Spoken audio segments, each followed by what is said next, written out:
অর্ণ কোনো প্রতি উত্তর করলো না, একই রকম দাঁড়িয়ে লম্বা নিঃশ্বাস টেনে নিল নিজের ভেতরে। বিন্দু হতাশ হয়ে শক্ত হয়ে দাঁড়িয়ে রইল। কাকেই বা কি বলছে সে? আরো কিছু সেকেন্ড পেরোতেই অর্ণ বিন্দুর গলা থেকে মুখ তুলে বিন্দুর পেটের দুপাশ থেকে হাত সরিয়ে নিল। অতঃপর বিন্দুর হাত মুঠোয় নিয়ে রুমের বাইরে পা বাড়ায়। বিন্দুর মুখটা উজ্জ্বল হয়ে উঠল, ঠোঁটের কোণে খেলে গেল এক চিলতে হাসি। রিসোর্ট থেকে বেরিয়ে সমুদ্রের তীরে এসে দাঁড়ালো বিন্দু এবং অর্ণ। কমলা ওড়না টানা বিন্দুর মাথায়, চুলগুলো গুজে রেখেছে হাত খোপায়। সাগরের গর্জন আর ঠান্ডা বাতাস বড্ড ভালো লাগছে বিন্দুর। বাতাসে বিন্দুর মাথার ওপর থেকে ওড়না পড়ে যেতেই অর্ণ বিন্দুর খোপা টেনে খুলে ফেলল। হতভম্ব বিন্দু ইতস্তত করে বলল, কি কি কি করছেন? অর্ণ বিন্দুর অপ্রস্তুত লেনিনে পড়া চোখে তাকিয়ে শীতল গলায় শুধালো, এখানে কেউ নেই, এভাবেই থাকুক। বিন্দু আর চোখে তাকায় আশেপাশে, সত্যিই কেউ নেই। দূরে দেখা যাচ্ছে দু একজন প্রিয় মানুষটির হাত ধরে হাঁটছে। সমুদ্রের তীরটা একদম শান্ত নিরিবিলি, গুটি কয়েক দোকান পাট খোলা। অর্ণ কিছু চকলেট এনে বিন্দু হাতে দিল। অর্ণর পোক্ত হাতের মুঠোয় বিন্দুর বাঁ হাতখানা। দুজনে পিলপিল পায়ে হাঁটতে লাগলো বালুর চরে। বিন্দু চুলগুলোও যেন সঙ্গে সঙ্গে এঁকে বেঁকে নৃত্য করছে। বিন্দুর কাছে এই রাতটা স্বপ্নের মতো লাগছে। সে তো এমনটাই মনে মনে চাইতো, প্রিয়জনের সঙ্গে রাতে নীরবে নিভৃতে তার হাত ধরে হাঁটবে। হাঁটতে হাঁটতে বিন্দু আর চোখে তাকায় অর্ণর গম্ভীর মুখের দিকে।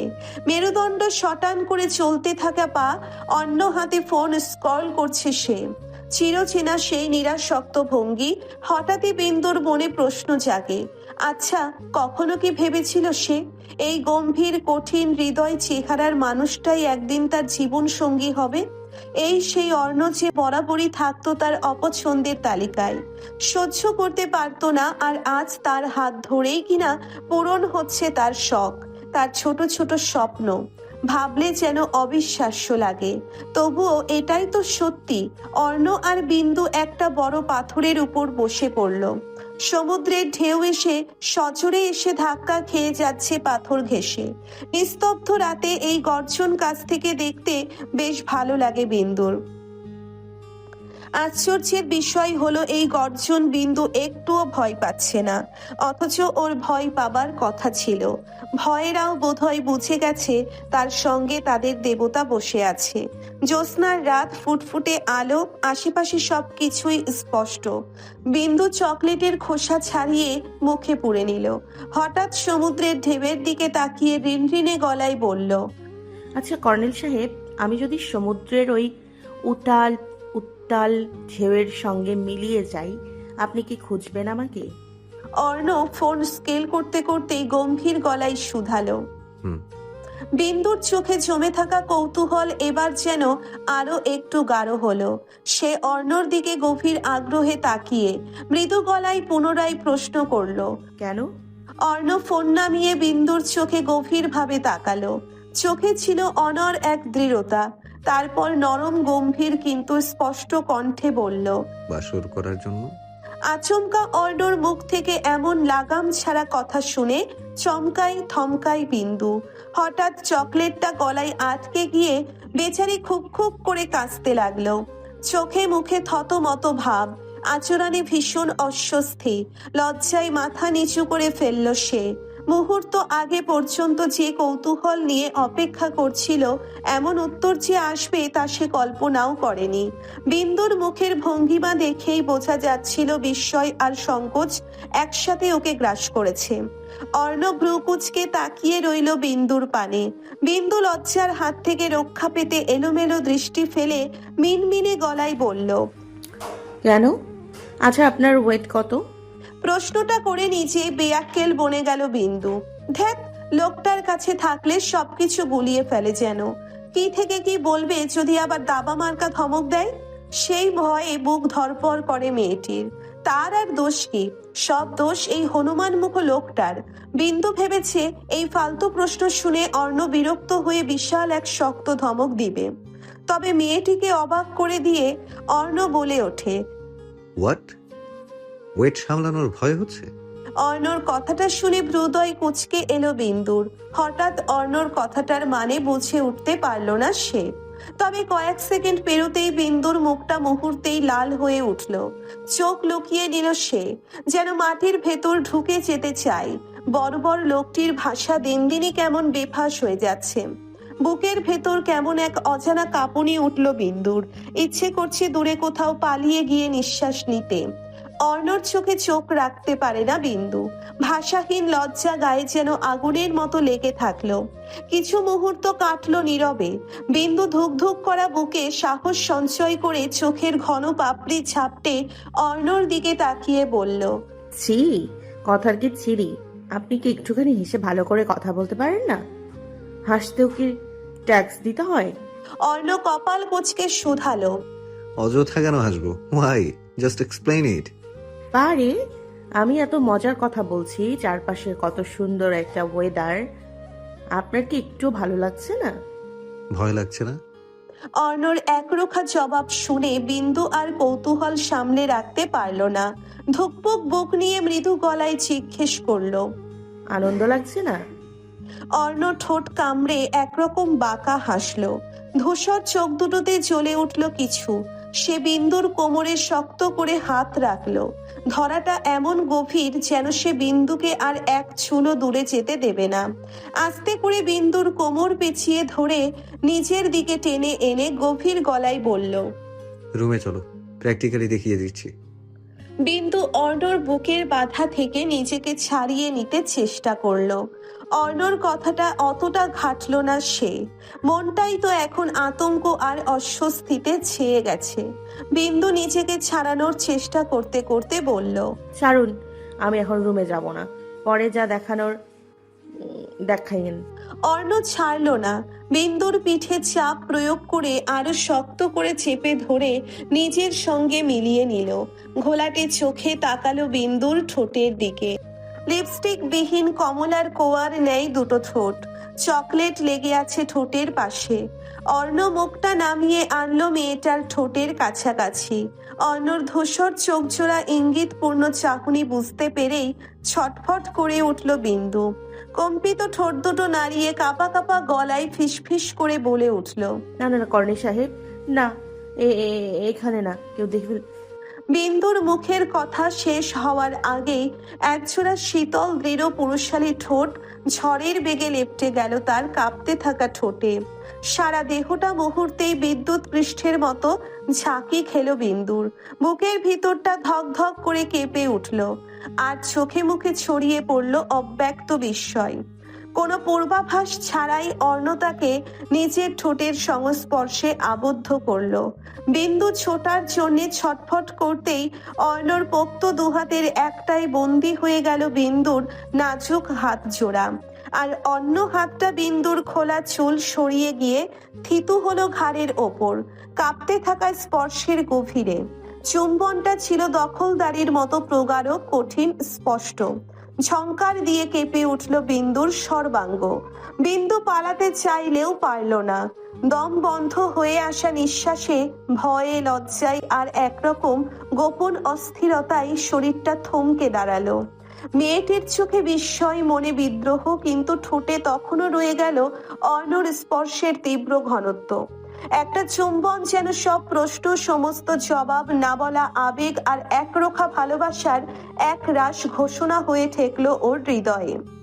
বিন্দুর শীর্ণ শরীরটা অসাড় হয়ে পড়তেই অর্ণ ঠোঁট ছেড়ে মুখটা একটুখানি সরিয়ে নিল। বাঁকা হাসি লেপ্টে আছে তার ঠোঁটের কোণে। অর্ণ নিচের ঠোঁটটা হালকা কামড়ে ধরে রুক্ষ গলায় ফিস ফিস করে বলল, নাইস টেস্ট। অর্ণর কথা শুনে বিন্দুর ইচ্ছে করছে মাটি ফাঁক করে ঢুকে যেতে। লজ্জায় বিন্দুর মুখখানা যেন পাকা কদবেল রং ধারণ করলো। ঠোঁট দুটো চুম্বনের পরে হালকা কাঁপছে। শ্বাস প্রশ্বাস অস্থির হয়ে উঠেছে। চোখের পাতাগুলো মৃদু মৃদু কাঁপতে কাঁপতে আধ খোলা, আর চোখের ভিতরটা টলমল জলধারার মতো কাঁপন ছড়াচ্ছে সেখানে। গাল দুটো এতটাই লাল যে মনে হচ্ছে যেন অর্ণর স্পর্শে আগুন ধরে গেছে। নাকের পাশ থেকে লালচে রং ছড়িয়ে পড়েছে কপালের ধার পর্যন্ত, বুকের মাঝে ধুকপুক শব্দ যেটা বাইরে থেকেও শোনা যায় মনে হয়। মেয়েটি মাথা নিচু করে রাখলেও কানের গোড়া পর্যন্ত লাল হয়ে উঠেছে, ঠিক যেন অর্ণ ওকে লজ্জায় ভিজিয়ে রেখেছে নিঃশব্দে। বিন্দুর পুরো শরীরটা নিথর, চোখে বিস্ময়, মুখে রক্তাক্ত লজ্জা, আর চুপচাপ একটা প্রশ্রয়। অর্ণর ছোঁয়ার কাছে নিজেকে হারিয়ে ফেলা বিন্দু যেন নিজেকেই চিনে উঠতে পারছে না। আমাদের রিসোর্টে রেখে ভালোই তো প্রেমলীলা চলছে এখানে। আকস্মিক মালিদের কণ্ঠস্বর শুনে চমকে উঠল বিন্দু, ছিটকে সরে গেল অর্ণর কাছ থেকে। তড়িৎ গতিতে ঘাড় ঘুরিয়ে তাকাতেই দেখা গেল কয়েক জোড়া বিস্ফোরিত চোখ। অভি, সাদি, রুহি, মালিদ দাঁড়িয়ে আছে পেছনে, বড় বড় চোখ তাদের দিকেই। বিন্দুর এবার ইচ্ছে করলো সমুদ্রে ঝাঁপ দিতে, তবে যদি একটু লজ্জাটা কমতো। বিন্দু দ্রুত ওড়না টেনে মাথায় ঘোমটা টানলো, যেন মুখটা সবার নজর থেকে লুকিয়ে ফেলতে চাইলো। তবে অর্ণর ভাবভঙ্গি একেবারেই ভিন্ন, তীক্ষ্ণ দৃষ্টি আর বিরক্ত গম্ভীর মুখে। ততক্ষণে সবাই আশেপাশের পাথরের উপরে বসে, রুহি বসলো বিন্দুর সাইডে একটু দূরত্ব বজায় রেখে। সাদি অর্ণর পাশে বসে মারির ছোট ছোট চোখে তাকিয়ে বলল, কি করছিলি তোরা? অর্ণ দাঁতে দাঁত চেপে বিরক্ত গলায় বলল, দেখিসনি, আবার করে দেখাই। মারিদ ভরকায়। ওরা সবটা না দেখলেও অর্ণকে বিন্দুর মুখের কাছ থেকে সরে যেতে দেখেছে এই পর্যন্তই। তবুও এখানে কি হচ্ছিল সেটা তাদের বোঝার বাকি আছে। বিন্দুকে লজ্জায় গুটিয়ে যেতে দেখে ওরা হাসলো। সাদির সঙ্গে রুহির চোখাচোখি হতেই সাদি চোখ মারল, চোখে চোখ যেন বলল, চোখে চোখে যেন বলল, চলো না যান, আমরা একবার ট্রাই করি। রুহি থতমত খেয়ে লজ্জায় মুখ নামিয়ে নিল। অকওয়ার্ড ফিল হচ্ছে রুহির। বিন্দু কাছের ফ্রেন্ড হলেও অর্ণ যে তার নিজের ভাই। অর্ণ একবার বোনের দিকে তাকিয়ে তীক্ষ্ণ দৃষ্টিতে সাদির দিকে তাকিয়ে কণ্ঠ খাদে নামিয়ে গম্ভীর গলায় শুধালো, ওকে নিয়ে এত রাতে বাইরে কি করছিস তুই? সাদি ললাটে ভাঁজ করে বলল, এত রাতে মানে কি? আমরা কি তোদের মধ্যে কামড়াকামড়ি করছি নাকি? অর্ণ ধমকে উঠে বলল, শারাপ সাদ, আমাদের সাথে তোদের কম্প্যারিজন কিসের? আমরা ম্যারিড। সকলের দৃষ্টি হঠাৎ অর্ণর দিকে পড়ল। ওদের কথোপকথন না বুঝলেও হঠাৎ অর্ণকে ধমকাতে দেখে ভড়কে গেল সবাই। বিন্দুও ফ্যালফ্যাল করে অর্ণের দিকে তাকালো। সাদি চাপা কণ্ঠে বলল, একদম তারামি করবি না অর্ণ। তোর সাথে আমার কি কথা হয়েছিল? কি কথা? কপাল কুঁচকে জানতে চাইল অর্ণ। সাদি গম্ভীর গলায় বলল, তুই কিন্তু নিজেও বলেছিলে রুহিকে কোনো প্রকার জোর না করে যদি আমি ওকে রাজি করাতে পারি তাহলে তুই ওকে আমার হাতে তুলে দিবি। সেই কথায় ভরসা রেখে আমি এতগুলো বছর ওয়েট করলাম, কোনো চাপ না নিয়ে ধৈর্য ধরে একটু একটু করে ওর মন জয় করার চেষ্টা করেছে। আমি তোর কথা রেখেছি, এখন তোর উচিত নিজের কথা রাখা, তাকে আমার হাতে তুলে দেওয়া। কথার বরখেলাপ করা শেখ নফিল অর্ণর স্বভাব নয়, তাই না? অর্ণ ভ্রু কুঁচকে বলল। থ্রেড দিলি নাকি অনুরোধ করলি? সাদি ঠোঁট এলিয়ে হাসলো। অর্ণর চোখে চোখ রেখে বলল, দুটোই। এবার তোর কথা না রাখলে আমিও তোর পথে হাঁটবো, সোজা কাজে অফিস। এই তোরা দুটো কি বলিস রে, মেয়েদের মতো ফুসুর ফুসুর করে? এখানে যে আমরাও আছি, একটু খেয়াল তো কর ভাই। শালা বড্ড পানসে পানসে লাগছে। এই সাদি একটা গান ধরতো। সাদি এবং অর্ণকে নিজেদের মধ্যে কথাবার্তা বলতে দেখে মারিদ বিরক্ত হলো। সে যদিও জানে ওদের মধ্যেকার কি কথা হচ্ছে, তারপরও না জানার ভান করলো। এই সাগর পারে আইসা আমার মাতাল মাতাল লাগে, তোমার চোখের চাহনি। সাদি সত্যি সত্যি গান ধরলো। এভাবেই হাসি ঠাট্টা আর গানের আড্ডায় সময় পেরিয়ে গেল। মিথিলা আর তুর্যর অনুপস্থিতি খেয়াল হলেও কেউ অতটা ঘাটলো না। রাত এখন গভীর। বিন্দু ঘুমিয়ে আছে অর্ণর কাঁধের উপর হেলে। অর্ণ বিন্দুকে কোলে তুলে নিয়ে উঠে দাঁড়িয়ে দৃঢ় পদক্ষেপে চলে যেতে যেতে গম্ভীর গলায় বলল, রুহিকে রুমে দিয়ে আয় সাদি। রুহিকে নিজের দিকে তাকিয়ে থাকতে দেখে সাদি বলে, কি হচ্ছে? আপনি এত ভালো গান করেন জানতাম না তো। আপনার আর কি কি গুণ আছে সাদ ভাই? সাদি চোখ মারলো, বলল, আরো অনেক গুণ আছে জানো, আস্তে আস্তে দেখতে পাবি। ঘুমে চোখ ঢুলু ঢুলু করছে রুহির। সাদি রুহির গা ঘেঁষে দাঁড়িয়ে দুষ্টু হেসে বলল, আয় করে যা, কোলে ওঠ, একদম আরামে নামিয়ে দিয়ে আসবো। স্বাদের কথা শুনে রুহির ঘুমো ঘুমো আধবোজা চোখ জোড়া বড় হয়ে গেল। স্বাদের দিকে চোখ গরম করে তাকিয়ে হন হন করে হেঁটে গেল। কপালে ভাঁজ পড়ল স্বাদীর। যা বাবা, সে এমন কি বলল যে মেয়েটা রেগে মেগেই চলে গেল? ঘুম ভেঙে ধীরে ধীরে চোখ মেলল মিথিলা। জানালার ফাঁক দিয়ে ভোরের আলো রুমে ছড়িয়ে পড়েছে। বিছানা থেকে উঠে বসতেই থমকে গেল সে। গায়ে সুতো পর্যন্ত নেই। হঠাৎই সবকিছু এক ঝলকে মনে পড়ে গেল তার। সে স্তব্ধ, চোখ বড় হয়ে গেল, ঠোঁট কাঁপলো। এটা কি করে ফেললো সে? ঘোরের মধ্যে করেছিল ঠিক, কিন্তু এটা তো সে চায়নি। সে তাড়াতাড়ি চাদর গায়ে জড়িয়ে উঠে দাঁড়াতেই ওয়াশরুমের দরজা খুলে গেল। গোহক শল করে তোর্য বেরিয়ে এলো। পরনে শুধু একটা ট্রাউজার, উন্মুক্ত ফর্সা বুকে শুধুই খামচির দাগ। মিথিলা এক পা পিছিয়ে গেল, তার চোখে যেন আগুন দেখেছে। চোখ রাগে টকটকে লাল। চিৎকার করে উঠল মিথিলা। তোর সাহস কি করে হলো এটা করার? আমি ঘুরেছিলাম, তাও তুই? তোর্য যেন জানতো এমন হবে। সে একটু শান্ত ভঙ্গিতে বলল, ঘরে থাকলেও সম্মতি তো দিয়েছিলে মিথিলা, আমি তো জোর করিনি। আই এম সিরিয়াস, আমি তোমাকে বিয়ে করতে চাই। সে পুনরায় বলল, দেখো মিথিলা, আগে যা হয়েছে হয়েছে, এবার সবকিছু ফেলে চলো আমরা বিয়ে করে ফেলি। আমি তোমাকে অনেক সুখে রাখবো, প্রমিস। মিথিলা যেন বিস্ফোরিত হলো। রাগে কাঁপতে কাঁপতে গলা চড়িয়ে বলল, তুই ভাবলি কি করে আমি তোকে বিয়ে করব? বোঝো না, ভালোবাসি আমি তোমাকে। আর কত বছর অপেক্ষা করব? মায়ের শরীর দিন দিন খারাপ হচ্ছে, সে তার ছেলের বউ দেখতে চায়। এবার অন্তত মরিচিকা ছেড়ে বেরিয়ে এসো। মিথিলা হঠাৎ করেই হেসে উঠল। তুই কি ভাবিস আমি তোর চাকরানি নাকি? তোর মায়ের সেবা শুশ্রূষা আমার দায়িত্ব কেন হবে? সত্যি হাসালে। নিজের সুবিধায় আমাকে ব্যবহার করবি আর আমি চুপ করে থাকবো? ভুল ভাবছিস। তুর্য হতবাক হয়ে তাকিয়ে রইল। এ কাকে ভালোবাসলো সে? এ তো হৃদয়হীন, স্বার্থপর, নিকৃষ্ট মনের মানুষ ছাড়া কিছুই নয়। তুর্য তবুও চুপ।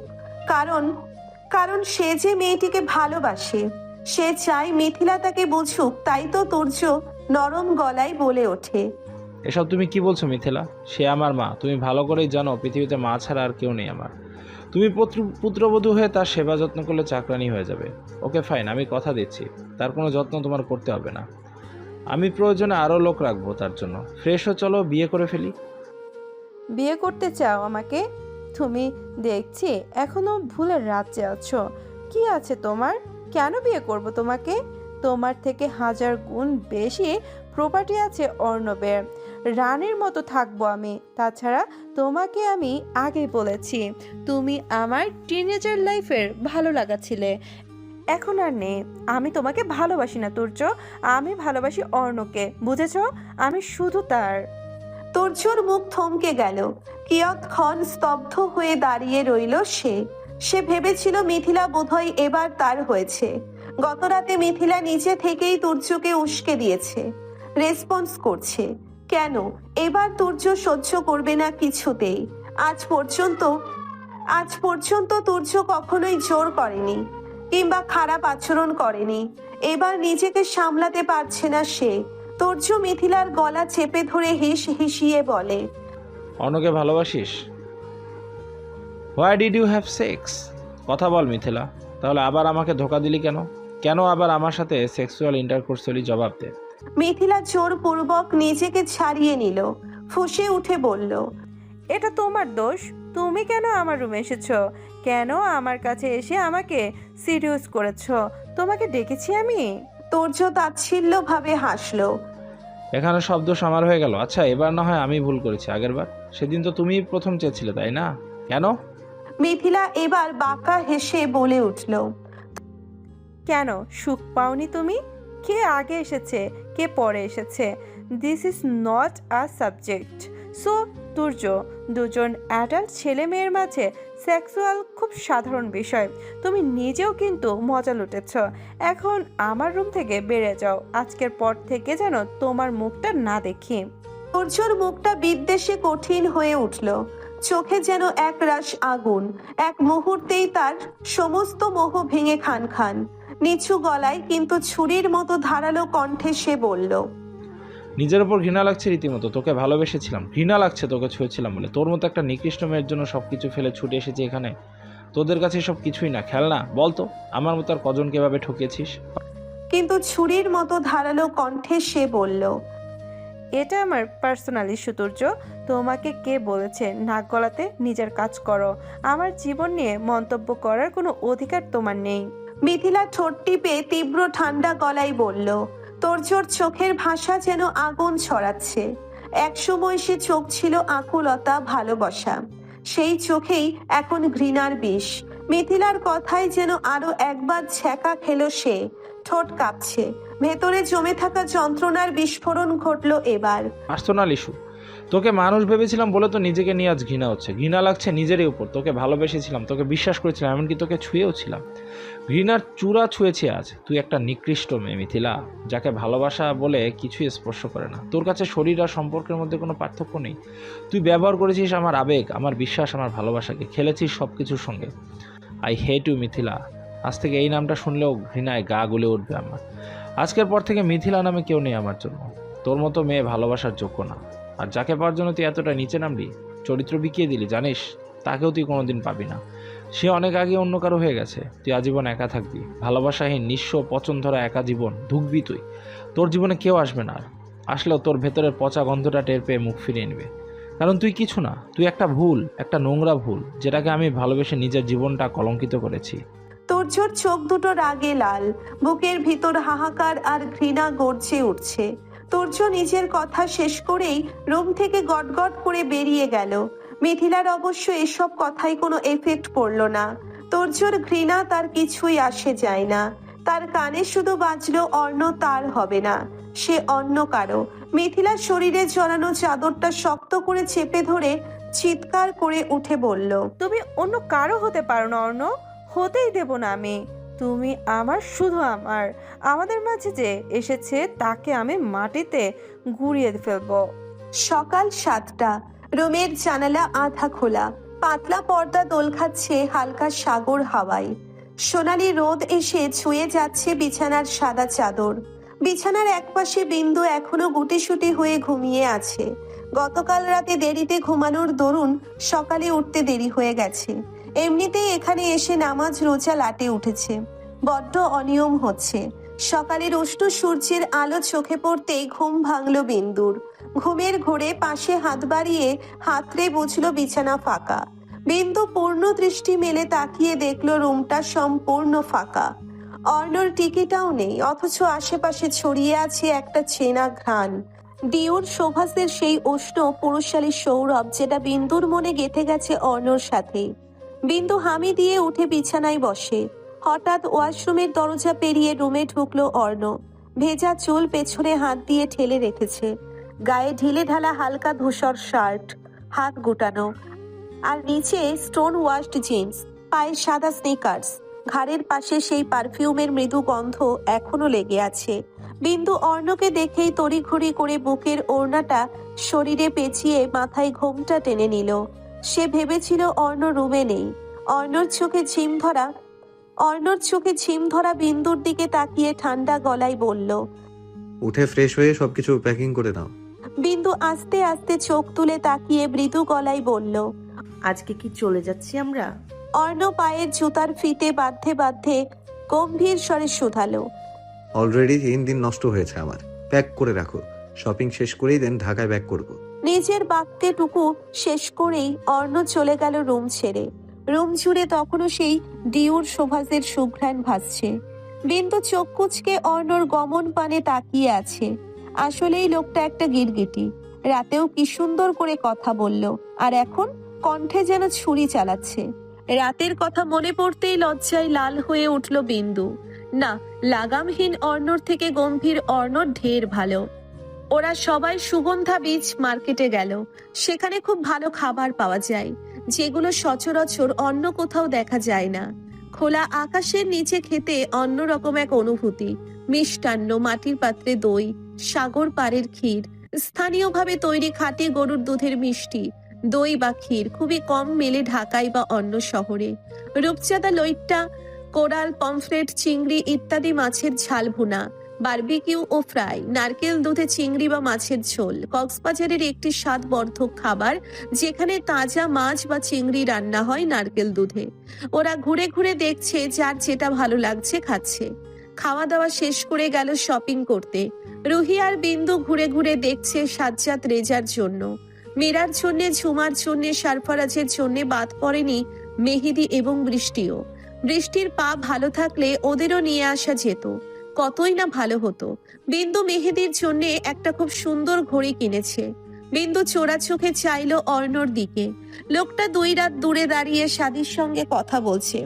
তখন ফোন কানে চেপে অভি এসে দাঁড়ালো সেখানে, চোখে মুখে চিন্তার রেখা। অর্ণ গম্ভীর গলায় জিজ্ঞেস করলো, হোয়াট হ্যাপেন্ড? Feeling restless? তখন থেকে দেখছি ছোটাছুটি করছিস। অভি হতাশ গলায় বলল, তুর্য চলে গেছে। আমাদের একসঙ্গে লন্ডনে ফেরার কথা ছিল, অথচ ও একাই ব্যাক করলো। হঠাৎ এমন করলো কেন, যেখানে আমরা একটু পর সবাই বেরিয়ে পড়ব? মারিদের কথা শুনে অভি বলল, বুঝতে পারছি না মিথিলাকে ও রুমে পায়নি। নিশ্চয়ই ওদের মধ্যে কিছু হয়েছে, তাই তুর্য লন্ডন ফিরে গিয়েছে। বাই দ্য ওয়ে, আমরা বেরোচ্ছি কখন? অর্ণ হাতে ঘড়ির কাঁটায় বুনো দৃষ্টি ঝুলিয়ে বলল। ঘন্টাখানেকের মধ্যেই। অভি কিছু আর বলল না। সেও আগামীকাল চলে যাবে লন্ডন, যদিও আরো কিছুদিন পর যাওয়ার কথা ছিল। তুর্য এভাবে না বলে চলে গেছে, নিশ্চিত সিরিয়াস কিছু ঘটেছে। অনেক কাছের বন্ধু তুর্য।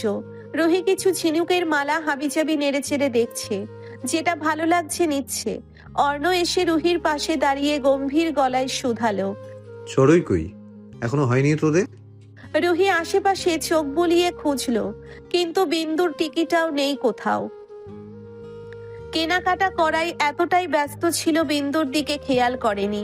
রুহি আশেপাশে তাকিয়ে বলল, এখানেই তো ছিল, আছে হয়তো আশেপাশে। চারপাশে অনেক খোঁজাখুঁজির পরও বিন্দুর কোনো খোঁজ মিলল না। শুরুতে সবাই ভাবলো হয়তো সে কোনো দোকানে ঢুকে পড়েছে, কিংবা একা একটু দূরে চলে গেছে। কিন্তু সময় যত গড়াতে লাগলো, ততই আশঙ্কা গাঢ় হয়ে উঠল। প্রায় 2 ঘন্টা চলে গেল। এক সময় পুরো পরিবেশটা বদলে গেল। স্বাভাবিক কোলাহল মুছে গিয়ে অদ্ভুত একটা অস্থিরতা ছেয়ে বসলো ওদের চারপাশে। অভি, মারিদ, সাদি, অর্ণ, রুহি সবার চোখে মুখে ছাপ পড়ল উদ্বেগের। অর্ণর ঘামাক্ত কপাল, তীব্র দুশ্চিন্তায় কুঁচকে যাওয়া ভ্রু, আর ব্যাকুল কণ্ঠে এক দোকান থেকে আর এক দোকানে ছুটে বেড়ানো, যেন পুরো মার্কেটটা ওরা উল্টে ফেলার পণ নিয়েছে। কিন্তু তবুও বিন্দু নেই, কোনো সাড়া নেই, কোনো চিহ্নও নেই। এই হঠাৎ অদৃশ্য হয়ে যাওয়া আর দীর্ঘ সময় পরেও না পাওয়াটাই আতঙ্কের জন্ম নিল। কে যেন ওদের বুকের ভিতর একটা অজানা শঙ্কার বিষ ঢেলে দিল। বিন্দু হারিয়ে যাওয়ার ভাবনাটা আর মজার বা সাধারণ কিছু মনে হলো না, এটা এখন একেবারে ভয়ের রূপ নিল। অর্ণ একটা বেঞ্চে গিয়ে বসে পড়ল। মুহূর্তেই 2 হাত দিয়ে নিজের মাথার চুল খামচে ধরল সে। চোখে রাগ, ভয় আর অসহায়তা সব মিশে আছে। নিঃশ্বাস ভারী, গলার কাছে যেন কিছু আটকে আছে। চোয়াল শক্ত, চোখ দুটো লালচে হয়ে উঠেছে ঘনীভূত আতঙ্কে। বাকিরা সবাই দাঁড়িয়ে আছে। রুহি কাঁদছে থেকে থেকে। দূর থেকে সবটাই খেয়াল করলো। 12 থেকে 13 বছরের একটা ছেলে, সে এগিয়ে এসে দাঁড়ালো ওদের পাশে। জিজ্ঞেস করলো, আপনারা কি কাউকে খুঁজছেন স্যার? অর্ণ তড়িৎ গতিতে মাথা তুলে তাকালো। চোখে মুখে উদ্বেগের ছাপ স্পষ্ট। এক ঝটকায় দাঁড়িয়ে বলল, হ্যাঁ, একটা মেয়ে, কালো রঙের ড্রেস পরা। আপনি কি দেখেছেন ওকে? কোথাও গেছে? ছেলেটি সম্মতি দিয়ে বলল, আমি ওই দোকানে কাজ করি। হ্যাঁ, আমি দেখেছি তাকে। ছেলেটার কথা শুনে সকলের মনে আশার আলো জ্বলে উঠল। অর্ণ বলে উঠল, কোথায়? কখন দেখেছো? রুহি আর বিন্দু এ দোকান থেকে ও দোকান ঘুরে ঘুরে দেখছে। পছন্দ হলেই নিয়ে নিচ্ছে। চারিদিকে এত বাহারি রঙের জিনিসপত্র দেখে চোখ ধাঁধিয়ে যাচ্ছে বিন্দুর। সে এর আগে কখনোই এত এত জাঁকজমকপূর্ণ বাজার দেখেনি। ইস রুহি রে, আমার তো ইচ্ছে সব কিছু বস্তা ভরে নিয়ে যাই। বিন্দুর কথা শুনে রুহি হাসে। তোর জামাইকে গিয়ে শুধু কথাটা বল, দেখবি কক্সবাজারটাই উঠিয়ে নিয়ে যাবে। বিন্দু এই কথা বলার রিস্ক নিল না ভুল করেও। তাছাড়া বিন্দুর ভালো লাগছে ঠিকই, কিন্তু অতিরিক্ত কিছুই নিচ্ছে না। স্বামীর টাকা বাঁচানোর জন্য নয়, অপচয় পছন্দ নয়। আচ্ছা, লোকটি কি তার উপর রেগে আছে? অর্ণ বিন্দুর হাত ধরে ধরে হাঁটায় বিন্দু মিনমিনে গলায় বলে, কর্নেল সাহেব হাতটা ছাড়ুন প্লিজ। এভাবে হাত ধরে রাখলে কেনাকাটা করবো কিভাবে? অর্ণ কপাল টান টান করে গম্ভীর গলায় শুধালো। কেনাকাটা করার জন্য হাত প্রয়োজন হয় না, ভিড় দেখছো না? বিন্দু ঠোঁট উল্টে বলল। আমি কি বাচ্চা নাকি যে হারিয়ে যাব? ছাড়ুন না প্লিজ। বিন্দুর কথা শেষ হতেই অর্ণর ফোনটা কম্পন দিয়ে বেজে উঠল। অর্ণ পকেট হাতড়ে ফোনখানা বের করে বিন্দুর দিকে এক পলক তাকিয়ে ভারী গলায় বলল, I am going to answer the phone. এখানেই থাকো, পাকনামি করে কোথাও যেও না। বিন্দু ঘাড় নেড়ে ভদ্র বাচ্চার ন্যায় সম্মতি দিল। সে কোথাও নড়বে না। তখনকার কথা মনে করে মুচকি হাসলো বিন্দু। রোহি কিছু ঝিনুকের সামগ্রী কিনছে। হঠাৎ বিন্দুর চোখে পড়ল এক রঙিন চুড়ির দোকানে। ছোট্ট একটা দোকান, কাঠের শেলফে সাজানো বাহারি কাচের চুড়ি। লাল, সবুজ, নীল, সোনালী, রূপালী আলোয় ঝলমল করে উঠছে এক একটা চুড়ি। বিন্দুর চোখে এক রকমের শিহরণ জাগলো। সে এগিয়ে গেল দোকানের দিকে। দোকানদার ছোট্ট একটি যুবক, হাসি মুখ, দোকান জুড়ে হালকা আতর গন্ধ। সামনে আয়না, পাশে সাজানো চুড়ির বাক্স। বিন্দু একজোড়া হালকা নীল কাচের চুড়ি হাতে নিয়ে দেখে। আঙ্গুলে পড়েই নিজের হাতে তাকিয়ে মুচকি হাসে। এক্সকিউজ মি আপু, একটু সাহায্য করবেন প্লিজ? পেছন থেকে এক চঞ্চল অস্থির কণ্ঠ। কিন্তু চমকে তাকায়। বিন্দু চমকে তাকায়। এক যুবক, বয়স আনুমানিক 25-26, মুখে ঘাম, চোখে অসহায়তা। বিন্দু আশেপাশে তাকিয়ে বোঝার চেষ্টা করলো লোকটা কি তাকেই ডাকলো কিনা। ছেলেটা পুনরায় বলল, আপনাকে বলছি আপু, প্লিজ একটু সাহায্য করুন। বিন্দু অবাক হয়েই বলে ওঠে, আমি তো আপনাকে চিনিও না, জানিও না, কিভাবে সাহায্য করব? লোকটি অসহায় গলাতেই বলল, আমার মা হঠাৎ অসুস্থ হয়ে পড়েছেন, সঙ্গে কোনো মেয়ে নেই, কাউকে খুঁজে পাচ্ছি না, একটু সাহায্য করুন প্লিজ, খুব বিপদে পড়েছি। ছেলেটির গলার কণ্ঠ কাঁপছে, মুখটা যেন কান্নায় ভেঙে পড়বে। বিন্দুর মুখে দ্বিধা, কপালে ভাঁজ পড়ে। তারপর নরম স্বরে জিজ্ঞেস করে, আপনার মা কোথায়? কি হয়েছে তার? ওই যে গাড়ির ভিতরে, অনেকক্ষণ ধরেই কষ্ট পাচ্ছেন, কেউ সাহায্য করতে চায় না, আপনি যদি একটু দেখে আসেন। ছেলেটি ইশারা করে দোকানের পাশের রাস্তায় দাঁড়িয়ে থাকা একটি কালো রঙের এসইউভি এর দিকে। বিন্দুর মনটা কেমন যেন নরম হয়ে আসে। বিন্দু চুড়িগুলোর দিকে একবার তাকিয়ে গাড়ির দিকে তাকায়। অজ্ঞাত ব্যক্তির জন্য মায়া জাগে মনে, তবুও মনে সংশয় নিয়ে দাঁড়িয়ে রইল বিন্দু। ছেলেটা বোধহয় বুঝলো বিন্দুর ভাবনা। সে এবার বলে, বেশি সময় লাগবে না আপু, আশেপাশের কোনো মেয়ে দেখছি না, তাই আপনাকে বললাম একটু কষ্ট করে দেখুন না প্লিজ। বিন্দু দ্বিধা দ্বন্দ্ব পায়ে গাড়ির দিকে এগিয়ে যায়। গাড়িটির দরজা বন্ধ। বিন্দু কাছে গিয়ে জিজ্ঞেস করে, আপনার মা কি ভেতরে? কিন্তু দরজা তো। ছেলেটির মুখে এখন আর কোনো অসহায়ত্ব নেই। সেখানে শুধু কঠোরতা, দৃঢ়তা আর একটা অদ্ভুত অন্ধকার। সে হঠাৎ করে জোরে ধাক্কা দিয়ে বিন্দুকে গাড়ির দরজা খুলে ভেতরে ঠেলে দেয়। বিন্দু সেই মুহূর্তে কিছু বুঝে ওঠে না। মস্তিষ্ক সক্রিয় হতেই বোকা বিন্দু বুঝতে পারল সে কত বড় ভুল করে ফেলেছে। আরে আরে, কি করছেন? ছাড়ুন বলছি, আমি কিন্তু চিৎকার করব। বিন্দুর চিৎকার বাতাসে ভেসে যায়, কিন্তু আশেপাশে কেউ কিছু বুঝতেই পারল না। গাড়ির দরজা ধাপ করে বন্ধ হয়ে যায়। কি সুন্দর কৌশল অবলম্বন করা হলো বোকা রমণীকে উধাও করতে।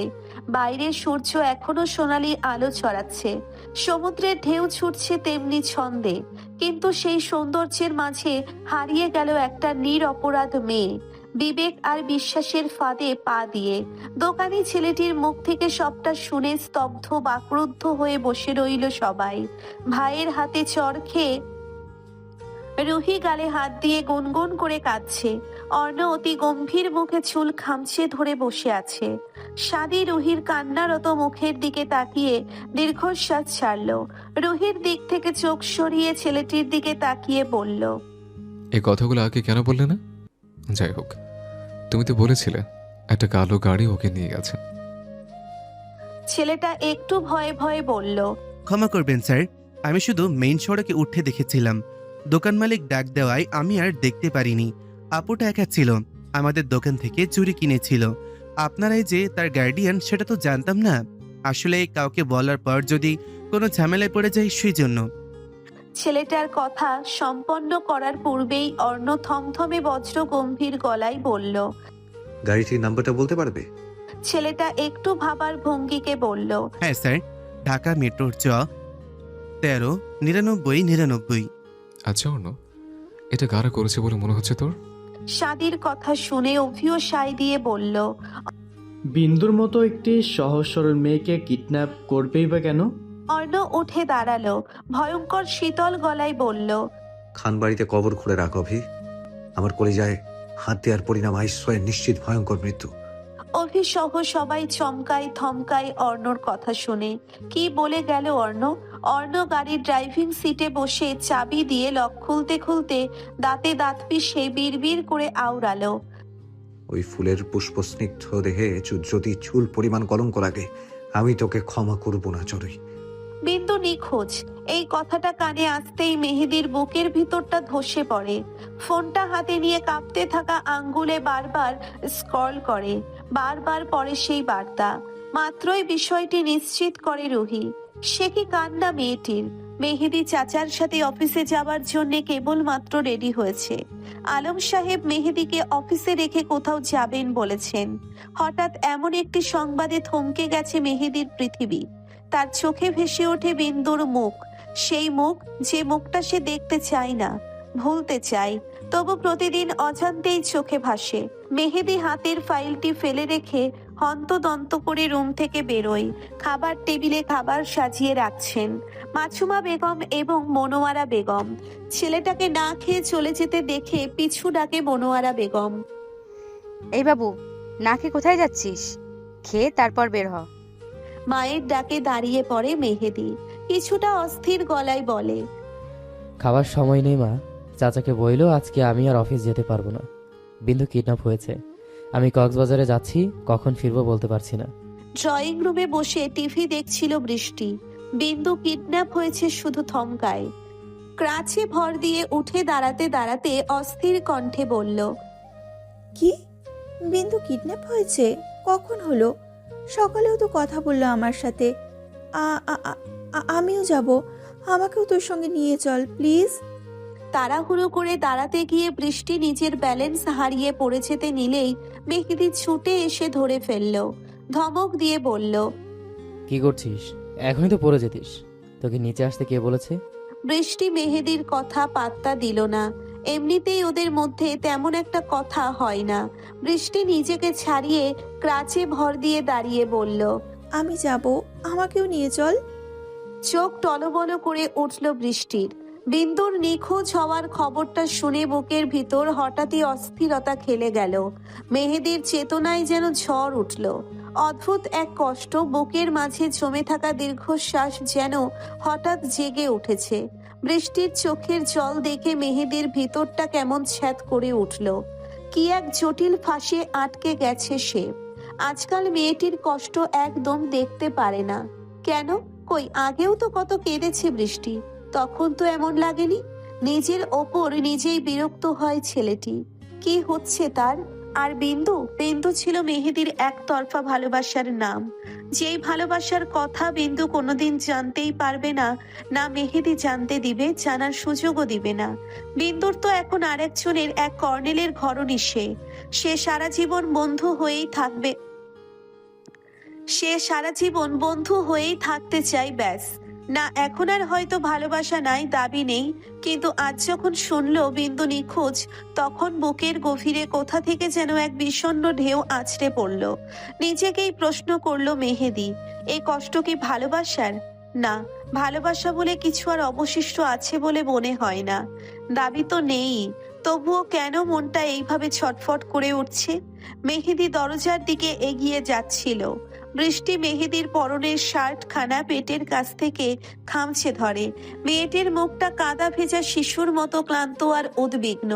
তার আঙ্গুলগুলো শক্ত করে মেহেদির শার্ট খামছে ধরেছে, যেন এটাই শেষ ভরসা। আমাকে রেখে যাবি না? কাপা কণ্ঠে বলল বৃষ্টি। চোখে ভাসছে ভয়, হতাশা আর একরাশ অদৃশ্য ব্যথা। মেহেদি একটু থমকে দাঁড়ায়, চোখে ক্লান্তি, মুখে চাপা বিস্ময়। সে নিজেকে সামলে বৃষ্টির চোখে চোখ রেখে বলে, শান্ত হ, একটু বোঝার চেষ্টা কর। এই অবস্থায় তুই গিয়ে কি করবি? উল্টো নিজের বিপদ বাড়াবে। আমি যাচ্ছি তো, পরিস্থিতিটা দেখে আসি। আর চিন্তা করিস না, তোদের ফুলের কিচ্ছু হবে না। তার কর্নেল সাহেব আছে না? বৃষ্টি তবুও ছাড়ে না। তার হাতের চাপ একটু শক্ত হলো। অত কিছু বুঝি না আমি। আমি যাব, আমাকে নিয়ে চল। আমি এখন হাঁটতে পারি। আমি বিন্দুর কাছে যাব। মেহেদি বিরক্ত হয়ে বলল, হ্যাঁ, ক্রাচ নিয়ে হাঁটিস। তুই গিয়ে জঙ্গলে জঙ্গলে খুঁজবি ওকে। মেহেদির শার্টের উপর বৃষ্টির হাতটা আলগা হয়ে গেল। সঙ্গে সঙ্গেই দুফোঁটা অশ্রু গড়িয়ে পড়ল মসৃণ গালদয় ভিজিয়ে। আজ যদি তার পাটা ঠিক থাকতো, বিন্দুর পাশে থাকতে পারতো। কি খারাপ কপাল, সব বিপদ একসঙ্গেই আসতে হলো। মেহেদি দেখলো মেয়েটার ভেজা চোখ। মেহেদি অবচেতনেই ঝুঁকে গিয়ে বৃষ্টির কপালে একটা হালকা চুমু খেয়ে নেয়। অভ্যেসে নয়, প্রেমে নয়, শুধু এক ধরনের দায়িত্ব আর দুঃসহ আবেগে মোড়া এক মুহূর্তের আত্মসমর্পণ। এমন অপ্রত্যাশিত কাণ্ডে বৃষ্টি চমকে উঠল। চুমুর পর মুহূর্তেই যেন সময় থেমে গেল। নিজের কাজে নিজেই থমকায় মেহেদি। এটা সে কি করে ফেললো? অপ্রস্তুত হয়ে পড়ে মেহেদি। এলোমেলো দৃষ্টি ফেলে বলে, কান্নাকাটি করিস না, আমি আছি তো, সব আপডেট দিব। বলেই দ্রুত পা চালিয়ে বেরিয়ে গেল মেহেদি। এক মুহূর্তেরও দেরি করলো না, যেন নিজের ভেতর জমে থাকা কিছু থেকে পালাতে চাইলো। বৃষ্টি থেমে রইল, চোখে বিস্ময়, ঠোঁটে এক টুকরো না বলা কিছু আটকে আছে। কিন্তু সবচেয়ে বেশি যা বলছিল তা ছিল তার চোখ, একটা চাপা প্রশ্ন, যেন থমকে ঝুলে রইল দৃষ্টির কোণে।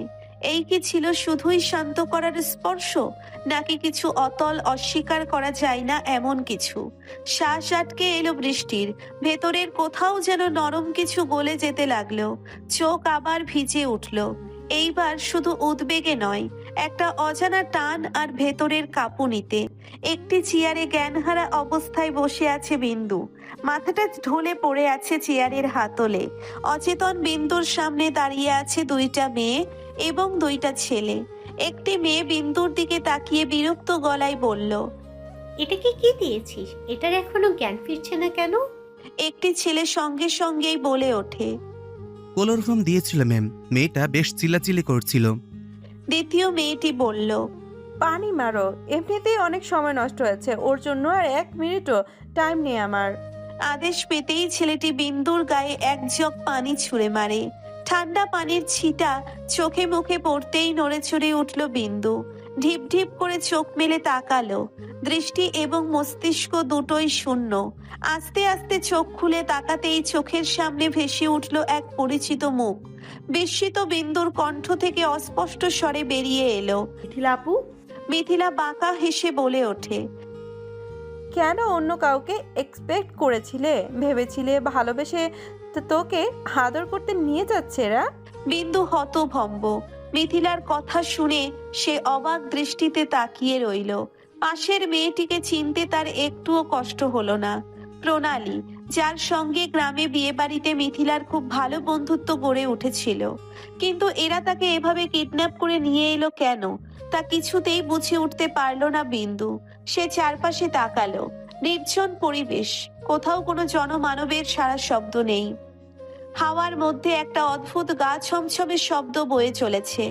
অচেনা পরিবেশ, অপরিচিত মুখ আর মিথিলার এই ভয়ঙ্কর রূপ, সবকিছু মিলিয়ে বিন্দুর বুকের ভেতর একটা অজানা আতঙ্ক জমে উঠতে লাগলো। বিন্দু হতবাক গলায় বলল, এটা কোথায় নিয়ে এসছেন আমাকে? এভাবে তুলে আনার মানেই বা কি? তোর মতো ছোট লোকের বাচ্চার কাছে আমি কৈফিয়ত দেব ভাবলে কি করে? মিথিলার কথা শুনে বিন্দু অবাক হলো না। মিথিলার ব্যবহার সম্পর্কে অবগত সে। শুধু ভয় হচ্ছে মিথিলার কথার পৃষ্ঠে প্রণালী বলে ওঠে, এই বিয়েটার মধ্যে অন্য কি দেখলো বলো তো? তোমার কাছে এই বিয়েটা তো একদমই নগণ্য। এই মেয়ে কি দেখিয়ে বশ করেছো লেফটেন্যান্ট কর্নেলকে? বিন্দু হতভম্ব চোখে তাকিয়ে আছে। মিথিলা নাক সিটকায়। কালের মতো শরীরটা ছাড়া আর কি আছে ওর? নিশ্চয়ই বিয়ের আগে বেড গরম করে দিয়েছে। অথচ অর্ণ আমার অফার রিজেক্ট করে দিয়ে সাধু সাজলো। মিথিলার কথা শুনে বিন্দুর কানটা ঘৃণায় বিষিয়ে উঠল। সে প্রতিবাদ করে বলে উঠল, ছি, এসব আপনি কি বলছেন আপু? সে আপনার ভাই হয় না? আমাকে ছাড়ুন বলছি। বিন্দুর কথা শেষ হতে না হতেই একটি সপাটে চর এসে বাজলো তার নরম গালে। বুঝে ওঠার আগেই আরো দুটো চর পড়ল পরপর, একদম জোরে নিষ্ঠুর ভাবে। মেয়েলি হাতে তবু সে চরের শক্তিতে বিন্দুর মুখ ঘুরে গেল একপাশে। জ্বালা করে উঠল গাল দুটো, চোখের কোণ ভিজে উঠল মুহূর্তেই। ডুকরে কেঁদে উঠল মেয়েটি। আঘাতের তীব্রতা আর অপমানে গলা রুদ্ধ হয়ে এলো। ঠোঁটের কোণ দাঁতের সঙ্গে লেগে ফেটে গেছে, সেখানে থেকে টুপটাপ করে রক্ত ঝরছে। কিছু বুঝে ওঠার আগেই মিথিলার এলোপাথারি চর থাপ্পড়ে বিন্দু ছিটকে পড়ে গেল চেয়ার থেকে। শক্ত মেঝেতে পড়তেই কপালের ডান পাশটা ফুলে উঠল মুহূর্তেই। পাথরের মতো শক্ত ফ্লোরে ধাক্কা খাওয়া জায়গাটায় চরম যন্ত্রণা ছড়িয়ে পড়ল পুরো মাথায়। মুখ থুবড়ে পড়ে রইল বিন্দু, শরীর থরথর করছে। কান্না চেপে রাখার ব্যর্থ চেষ্টা যেন আরো ভেঙে দিচ্ছে তাকে ভেতর থেকে। চারপাশে কেবল নিস্তব্ধতা, এই নীরবতার ভেতরেও যেন আতঙ্কের একটা কর্কশ শব্দ প্রতিধ্বনিত হচ্ছে বারবার। হঠাৎ এমন আক্রমণে মুখ থুবড়ে পড়ে বিন্দু। প্রণালী মিথিলাকে টেনে সরিয়ে নিল। কি করছো? পড়ে যাবে তো। মিথিলা রাগে ক্ষোভে ফুঁসছে। মরে যাক, ওর জন্য আমি অর্ণকে পাইনি। আমি অর্ণকে না পেলে ওকেও পেতে দিব না। আজকে এখানেই দাফন করে দিয়ে যাব এটাকে। মিথিলার কথা শুনে চমকে উঠল বিন্দু। আঙ্গুল ছুঁয়ে দিল ঠোঁটের কাটা স্থানে, আঙ্গুলের ডগায় লোহিত রক্তকণিকা। বিন্দু কাঁপা কাঁপা গলায় বলে, আমার কর্নেল সাহেব আপনাকে ছাড়বে না। সে আসবে, দেখেন, সে আসবে আমাকে বাঁচাতে। সে আসলে এর থেকেও বেশি যন্ত্রণা দেবে আপনাকে। বিন্দুর এই বড় বড় কথা সহ্য হলো না মিথিলার। সে এলোমেলো হিজাবের ওপর থেকে বিন্দুর চুলের মুঠি ধরে বলল, তার আগেই তোকে মেরে এখানে পুঁতে দিয়ে চলে যাব। তোর কর্নেল সাহেব আমার কিচ্ছু করতে পারবে না। বিন্দু ব্যথায় কোকিয়ে উঠে বলল, আপনি এটা করতে পারেন না। আমার কিছু হলে সে আপনাকে শেষ করে দেবে। মিথিলা বিন্দুর চুলের মুঠি ঝাড়া মেরে ছেড়ে দিয়ে বলল, অনেক বিশ্বাস তোর কর্নেল সাহেবের উপর। তুই জানিস তুই এখন কোথায় আছিস? ও এখানে আসতে আসতে তুই ছাই হয়ে ধোঁয়ায় মিলিয়ে যাবি। তাই তাল মেলায় প্রণালী। যা করার তাড়াতাড়ি করতে হবে মিথিলা, সন্ধ্যার ভেতরে এখান থেকে বেরোতে হবে। মিথিলা বাঁকা চোখে তাকিয়ে বলল, আমি ওর বিশ্বাস ঘুরিয়ে দিতে চাই। চিন্তা করো না, সময়ের আগে বেরিয়ে পড়ব। এটাকে এখানে আটকে রাখো, এক ফোঁটা পানিও দিবে না। এখানে শুয়ে শুয়ে মৃত্যুর প্রহর গুনতে থাক। দেখ তোর কর্নেল সাহেব আদৌ আসে কিনা। মিথিলা আর প্রণালী বেরিয়ে গেল। ঘরটা আবার নিস্তব্ধ হয়ে পড়ল। বিন্দু বাক্রুদ্ধ হয়ে বসে রইল মেঝেতে, অসহায় হয়ে কাঁদে। সে জানে না তাকে কোথায় নিয়ে এসেছে এরা। এই জায়গার নির্জনতা, আতঙ্ক আর নিঃসঙ্গতা যেন তাকে বলে দিচ্ছে এখান থেকে সহজে ফেরা যাবে না। বিন্দুর মনে প্রশ্ন ঘুরপাক খেতে থাকে, আদেও কি কর্নেল সাহেব তাকে খুঁজে পাবে? সেই মানুষটি যে সবসময় তাকে আশ্রয় দিয়েছে, সে কি জানতে পারবে কোথায় হারিয়ে গেল বিন্দু? বিন্দুর চোখ জলে ভরে ওঠে। তাহলে কি আর দেখা হবে না আপনজনের সঙ্গে? সংসার গড়বে না সে ওই অপ্রিয় হনুমান মুখ লোকটার সঙ্গে, যাকে নিয়ে হঠাৎ করেই স্বপ্ন দেখা শুরু করলো? অদ্ভুত এক ভালোবাসায় বাধা পড়ে যাচ্ছিল। এইসব ভাবতে ভাবতেই বিন্দু হু হু করে কেঁদে উঠল। তার কান্নার শব্দ যেন এই ঘরের চার দেওয়ালে বেদনার মতো প্রতিধ্বনিত হতে লাগলো বারবার। বিন্দু কাঁদতে কাঁদতে বলল, আপনি কোথায় কর্নেল সাহেব? আপনার চোরই ভয় পাচ্ছে, ভীষণ ভয় পাচ্ছে। আপনি কিন্তু আমাকে এখান থেকে নিয়ে যান। কক্সবাজার উত্তল, আকাশ মেঘলা, বাতাসে এক ধরনের চাপা হাহাকার। সমুদ্র যেন কেমন রুক্ষ হয়ে উঠেছে আজ। প্রতিটি ঢেউ আছড়ে পড়ছে অতৃপ্ত এক ক্ষোভ নিয়ে। বিন্দু কিডন্যাপ হয়েছে শুনেই মীরা আর সাজ্জাদ রেজা ছুটে এসেছে কক্সবাজারে। মেহেদি আগেই উপস্থিত হয়েছে সেখানে। দিনভর ছুটেছেন এক প্রান্ত থেকে আর এক প্রান্তে। সকাল ফুরিয়ে বিকেল গড়িয়ে পড়ল ধরিত্রে। এক বিরাট অসীম বিস্তৃত জঙ্গল, যতদূর চোখ যায় শুধু সবুজের রাজত্ব। উঁচু নিচু পাহাড়, ঘন বন, কুয়াশায় ঢাকা গাছের মাথা সূর্যের আলো ছায়া ফেলে তৈরি করেছে এক রহস্যময় পরিবেশ। ঘন সবুজের গভীর জঙ্গলে সকাল এখনো নামেনি ঠিকভাবে। কুয়াশায় ঢাকা চারপাশ, পাখিদের ডাক যেন থেমে গেছে, নীরব স্নায়ু টানটান পরিবেশ। হঠাৎই জঙ্গলের নীরবতা ছেড়ে গর্জন করে ওঠে হাজার হাজার ইঞ্জিনের শব্দ। দূরের গিরিপথ বেয়ে নেমে আসছে অসংখ্য গাড়ি, মিলিটারি কনভয় সাজোয়া যান, পুলিশ ভ্যান, কমান্ডো বাহিনীর ট্র্যাক। পাহাড় বেয়ে উঠে আসছে শত শত সাজোয়া বাহন, গর্জন করছে মিলিটারি ট্র্যাক। অস্ত্রধারী পুলিশ ও সেনাবাহিনী ছড়িয়ে পড়ছে ছায়া ঘেরা পথে। আর্মি ইউনিটগুলো পয়েন্ট অনুযায়ী ছড়িয়ে পড়ছে, হাতে স্বয়ংক্রিয় অস্ত্র, চোখে দৃঢ়তা। উপরে মাথার ওপর দিয়ে চক্কর দিচ্ছে দুটি বিশাল হেলিকপ্টার, উড়ে চলেছে সামনে, যেন পথ নির্দেশ করছে। বনের বুক চিরে তৈরি হচ্ছে এক যুদ্ধভূমি, এক অনিবার্য অভিযান শুরু হয়েছে। আর্মি হেলিকপ্টার মাটির খুব কাছ দিয়ে চক্কর দিচ্ছে জঙ্গলের উপর। হেলিকপ্টারের নিচে হ্যামার ভর্তি সেনাবাহিনী, প্রত্যেকের হাতে স্বয়ংক্রিয় অস্ত্র। সবার চোখ রেডার স্ক্রিনে। গাছের পাতার আড়ালে থাকা গাড়ির হিট সিগন্যাল শনাক্ত হয়েছে। 1 ঘন্টার মাথায় পুরো কক্সবাজার জেলাকে লকডাউন করা হয়। ড্রোন উঠছে সমুদ্রের উপরে, সিগন্যাল ট্র্যাকিং হচ্ছে মোবাইল টাওয়ারে। সাইবার ইউনিট ঢুকে গেছে লোকাল ক্যামেরা ফিডে। সব হোটেলের সিসিটিভি ফুটেজ স্ক্যান করা হচ্ছে। একদল স্পেশাল ফোর্স ঢুকে পড়েছে পাহাড়ি রাস্তার দিকে। নৌবাহিনীর একটি ইউনিট চলে এসেছে নাফ নদীর কিনারায়। কেউ বেরোতে পারছে না শহর থেকে, কেউই না। সাদা বোর্ডে বিশাল মানচিত্র, চিহ্নিত অঞ্চলগুলো লাল মার্কারে গোল করে দেওয়া। এক একটা জঙ্গলের নাম হিমছড়ি, ইনানি, টেকনাফ রিজার্ভ। সামরিক অফিসারদের চোখে ঝাঁজ, হাতের ওয়্যারলেস। বারবার কমান্ডো হেলিকপ্টারের ওপেন দরজা দিয়ে নিচে তাকান অর্ণ। সবুজের বুকে যেন অগণিত কাটার জাল, এমন জায়গা যেখানে একটি চিৎকারও হারিয়ে যায় নিঃশব্দে। 3টে ইউনিট ছড়িয়ে পড়ে পাহাড়ি ঝিরিপথ বরাবর। মাটির ছড়া খুঁড়তে খুঁড়তে দেখছে বাঁশের ঝাড় ঝোপের ভেতর ঢুকে পড়ছে, তবু কিছুই নেই। জঙ্গলের গায়ে বিন্দুর একটা গন্ধ পর্যন্ত নেই। হেলিকপ্টার ধীরে ধীরে নিচে নামছে। অর্ণর শক্ত মুখশ্রীখানা অতিরিক্ত গম্ভীর, থমথমে। অর্ণর পা মাটিতে পড়তেই একজন অফিসার এগিয়ে এসে ফাইল দেয়। অর্ণ ফাইল চোখেও বোলায় না। তার দৃষ্টি সামনের ঘন জঙ্গলে। সে জঙ্গলের দিকে তাকিয়ে চোখ মুখ শক্ত করে ক্রুদ্ধ গলায় শুধালো, আমি আমার স্ত্রীকে আমার চোখের সামনে চাই, অ্যান্ড দ্যাট ভেরি ওয়ান, অক্ষত অবস্থায়। Continue the search. সূর্যটা দিগন্তে হেলে পড়েছে অনেকটা। আকাশে গাঢ় কমলা তামাটে রং ছড়িয়ে পড়েছে। গাছের পাতার ফাঁকে ফাঁকে জঙ্গলের মাথায় ঝুঁকে পড়া আলোটা ধীরে ধীরে নিভে যাচ্ছে, আর তার জায়গা নিচ্ছে অন্ধকারের পাতলা চাদর। বাতাসে হতাশার গন্ধ। জঙ্গলের মাথায় হেলে পড়া আলোটা নিভে যাচ্ছে আস্তে আস্তে, ঠিক যেমন নিভে যাচ্ছে অর্ণর ভেতরের অসীম সহ্যের সীমা। বাতাসে এখন এক ধরনের বোঝা ভাব, একটা হতাশার গন্ধ যেন মাটি থেকে উঠে এসে অর্ণকে ঘিরে ধরেছে। সে এখনো ঠায় দাঁড়িয়ে পাহাড়ের চূড়ায়।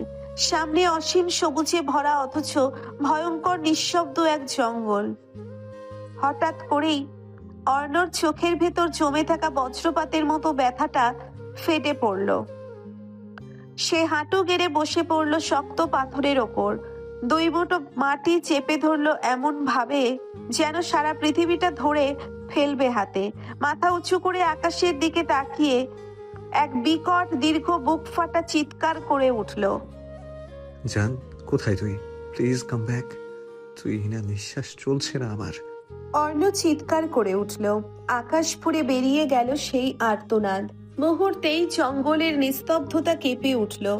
অর্ণর সময় থমকে গেল, কিন্তু চোখ দুটো যেন আগুনে দগ্ধ হচ্ছে। শ্বাস বন্ধ করে হাঁটু গেড়ে বসে থাকলো কয়েক সেকেন্ড। ঘাম ভেজা কপাল বেয়ে একটা ছোট্ট ফোঁটা গড়িয়ে পড়ল থুতনির কিনারে। শরীর অনড়, কিন্তু ভেতরে এক অস্থির জলোচ্ছ্বাস। অর্ণর হাত দুটো মুঠো হয়ে আছে, রক্ত চলাচল থেমে যাওয়ার মতো শক্ত করে চেপে রেখেছে। চারপাশ থেমে গেছে, পাখিরা ডানা গুটিয়ে ফেলেছে, হাওয়া নিঃশ্বাস আটকে দাঁড়িয়ে আছে। আকাশের আলো ম্লান, পাতার নড়াচড়া নেই। নীরবতা এতটাই গভীর যেন শব্দ বলতে কিছু এই জগতে ছিলই না। অর্ণ তখনও ঠায় নত হয়ে বসে আছেন মাটিতে। একজন মানুষ নন, এক টুকরো গলতে থাকা শিলাখণ্ড। চারপাশের মানুষগুলো অর্ণকে দেখছে। সাজ্জাদ রেজা বিস্মিত হয়ে দাঁড়িয়ে আছেন সামান্য দূরে। নীরব দৃষ্টি, যেখানে গর্ব, যন্ত্রণা আর অপার অসহায়তা একসাথে লুকিয়ে আছে। বন্ধুরা সহ যোদ্ধারা যারা অর্ণকে চিনেছে, একজোড়া ঠান্ডা চোখ, শানিত সিদ্ধান্ত আর নিঃশব্দ নেতৃত্বের জন্য। তারা আজ চুপ, শ্বাস টানতে ভুলে গেছে যেন, কারণ তারা কিছু দেখছে যা তারা কখনো দেখেনি। একটা শিলা দৃঢ় মানুষ, একটা অভ্যস্ত অভিমান, একটা নিঃশব্দ গর্ব মাটির ওপর ভেঙে যাচ্ছে, না শব্দে না ভাষায়, শুধু এক নীরব চিৎকারে, যার কম্পনে পৃথিবী থেমে যায়। তারা শুধু তাকিয়ে থাকে, চোখে বিস্ময়, গলার ভেতর জমে থাকা এক অনুচ্চার্য ব্যথা। সাদি, মারিদ, অফি, মেহেদি ছুটে এলো অর্ণর কাছে। সাদি অর্ণর কাঁধে হাত রেখে ভরসার সহিত বলল, কাম ডাউন ভাই, তুই এইভাবে ভেঙে পড়লে আমরা কার শক্তিতে দাঁড়াবো? ওই বেকুব অবাধ্য নারীকে খুঁজে এনে দে সাদ। আমি নিঃশ্বাস নিতে পারছি না ওকে ছাড়া। অর্ণর কণ্ঠ কাটা ব্লেডের মতো, ঠান্ডা, ধারালো, আপোষহীন। কিন্তু কেউ গভীরভাবে লক্ষ্য করলে বুঝতে পারবে তার কণ্ঠের নিচে লুকিয়ে আছে হারানোর শব্দহীন অভিজ্ঞতা। সাজ্জাদ রেজা দাঁড়িয়েছিলেন কিছুটা দূরে। তার চোখে চেনা সেই দৃশ্যটা আবার ফিরে এসেছে। মাটিতে নত হয়ে থাকা ছেলেটা, মাথা নিচু, ভেতরে ধসে পড়া এক মানুষ। এমন করে অর্ণকে তিনি একবারেই দেখেছিলেন, অর্ণর মায়ের মৃত্যুর দিন। তখনও মুখে কোনো শব্দ ছিল না, শুধু চোখের কোণে ধরা এক অদৃশ্য আগুন আর থেমে থাকা শ্বাস। আজকেও ঠিক তেমনই। সাজ্জাদ রেজা এগিয়ে এলেন, পেছন থেকে এসে নত যেন ছেলের পাশে কিছুক্ষণ দাঁড়িয়ে থাকলেন। চুপচাপ, স্তব্ধ। অনেক বছর হয়েছে বাবা ছেলের মধ্যে আর আগের মতো সহজ আচরণে কথা হয় না, আড্ডা হয়নি। অথচ একই বাড়িতে থাকে, কথা হতো। তবুও তাদের মধ্যে 1000 মাইল দূরত্ব। সে ধীরে ধীরে হাত বাড়ালেন, তার সেই পুরনো শক্ত মুঠো আজ যেন নরম হয়ে এলো। অর্ণর মাথায় হাত রাখলেন তিনি। আঙ্গুলের ডগা চুলের ওপর বলিয়ে গেল একবার দুবার। চাপা কণ্ঠে, দম আটকে আসা গলায় তিনি বললেন, আমরা তো সবাই একসাথে বিন্দুকে খুঁজছি, পেয়ে যাব দেখো। সাজ্জাদ রেজার কণ্ঠে কোনো আদেশ নেই, নেই সান্ত্বনার প্রচেষ্টা। আছে এক নিষ্প্রকাশ দুঃখ আর এক অভিভাবকীয় মেনে নেওয়া। অর্ণ উপরে কঠোর, অর্ণ কেবল থমথমে গলায় শুধালো, ব্রিং মি মাই স্প্যারো। আমার চড়ুইকে এনে দাও ড্যাড। ওকে না পেলে আমার অস্তিত্ব হারিয়ে যাবে, আমিও হারিয়ে যাব ওর মতোই। সাজ্জাদ রেজা শুনল ছেলের কথা। কি করবেন তিনি বুঝে উঠতে পারছেন না। পুরো জঙ্গল তন্ন তন্ন করে খুঁজেও মেলেনি বিন্দুর খোঁজ। কোথায় হারিয়ে গেল মেয়েটি? মীরাও অসুস্থ হয়ে পড়েছে মেয়ের চিন্তায়। মারিদ গম্ভীর গলায় বলে ওঠে, এসইউভি গাড়িটির শেষ লোকেশন তো এই জঙ্গলে দেখা গেছে, তাহলে সেটা তো তাড়াতাড়ি উধাও হয়ে গেল কি করে? অর্ণ শুনলো, তবে কোনো রেসপন্স করলো না। সে পুনরায় হুকুম দিল জঙ্গলের প্রতিটি কোনায় কোনায় সূক্ষ্মভাবে সার্চ করতে। পুনরায় আবার শুরু হলো একটি শ্বাসরুদ্ধকর অভিযান। ঘন জঙ্গলে নেমে এলো সন্ধ্যা, আর রাষ্ট্র তার নিঃশ্বাস চেপে বসে আছে এক নিখোঁজ নারীর খোঁজে। জঙ্গলটা যেন ধীরে ধীরে গিলে নিচ্ছে সূর্যের শেষ আলোটুকু। পশ্চিমের আকাশে এখনো কিছু রক্তিম রেখা ছড়ানো, কিন্তু নিচে পাতার ফাঁকে, কাণ্ডের গভীরে ততক্ষণে ছায়ারা জেগে উঠেছে। 1000 লাইটের আলোয় পুরো জঙ্গলটা দিনের মধ্যেই স্বচ্ছ। হঠাৎ করে নেমে আসা সেই স্তব্ধতা ভেঙে যায় যান্ত্রিক গর্জনে। উঁচু আকাশ কাঁপিয়ে নেমে এলো হেলিকপ্টার। তার নিচে ঝুলে থাকা সার্চ লাইট যেন সময়কে সাদা আলোয় ধুয়ে দিতে চায়। আলো পড়ে গাছের পাতায়, পাতা কাঁপে, আর পাতার ফাঁকে যেন ছায়ারা পিছলে যায়। ভূপৃষ্ঠ থেকে কয়েকশো ফুট উপরে থাকা সেই যন্ত্র মানব চোখে যেন শকুনের দৃষ্টি। তার ভেতরে বসে থাকা অপারেটর কাছের স্ক্রিনে অনুসন্ধান করছে মানুষের শরীর থেকে নির্গত উষ্ণতা, নিঃশ্বাসের অদৃশ্য বাষ্প। নিচে জঙ্গলের ভিতরে গা ঢাকা দিয়ে ছড়িয়ে পড়েছে হাজার হাজার সেনা পুলিশের ছায়া। তারা কথা বলে না, শুধু ইশারাই চলে, পাতা মারাই না, শুধু তার নিচে দেখে খুঁজে পাওয়া যায় কোনো চিহ্ন আছে কিনা। কারো হাতে একে 47, কারো হাতে নাইট ভিশন গগলস, কেউ বা কুকুরের গলায় বেঁধে দিয়েছে হিট সেন্সর। জঙ্গলের ঘ্রাণ শুকছে প্রশিক্ষিত পশু। দু এক জায়গায় বসানো হয়েছে মোবাইল ফ্ল্যাড লাইট, যেন রাত নামলেও অন্ধকার প্রবেশ না করতে পারে।